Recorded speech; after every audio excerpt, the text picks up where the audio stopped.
സല്ലല്ലാഹു അലൈഹി വസല്ലം സിയാമു യൗമി അറഫ അഹ്തസിബു അലല്ലാഹ് അൻ യുകഫിറ സനത്തല്ലത്തി ഖബ്ലഹു വസനത്തല്ലത്തി ബഅദഹു റവാഹു മുസ്ലിം. ഒരിക്കൽ കൂടി തഖ്വയുള്ളവരായിരിക്കണമെന്ന് ഉണർത്തുകയാണ്, വസിയ്യത്ത് ചെയ്യുകയാണ്.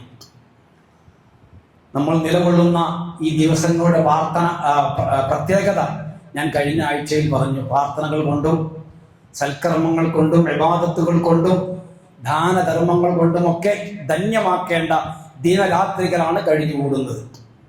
അതിൻ്റെ പ്രധാനപ്പെട്ട ഒരു കർമ്മമാണ് ദുൽഹജ്ജ് 9 നമ്മൾ എടുക്കേണ്ട അറഫ നോമ്പ് എന്ന നോമ്പ്. അത് ഇവിടുത്തെ ദുൽഹജ്ജ് 9 എന്നാണോ അന്നാണ് നോൽക്കേണ്ടത് എന്ന് സാന്ദർഭികമായി നിങ്ങളെ ശ്രദ്ധയിൽപ്പെടുത്തുകയാണ്. അങ്ങനെയാണ് അങ്ങനെ നമുക്ക് അതിനോട് പ്രതിപത്തി പുലർത്താൻ പറ്റുകയുള്ളൂ. കാരണം സൂര്യചന്ദ്രൻ ഇങ്ങനെ കറങ്ങിക്കൊണ്ടിരിക്കുകയാണ്. ഇവിടെ പകലാവുമ്പോൾ രാത്രിയുള്ള സ്ഥലങ്ങളുണ്ട്, അപ്പൊ രാത്രി അവിടെ നോമ്പ് വെക്കാൻ പറ്റും ഇല്ല. അപ്പൊ ഉദിക്ക് വ്യത്യാസപ്പെടുന്ന സമയങ്ങളും സന്ദർഭങ്ങളിലും ഒക്കെ നാട്ടുകാരൊക്കെ തന്നെ അവരെ ദുൽഹജ്ജ് 9 എന്നാണോ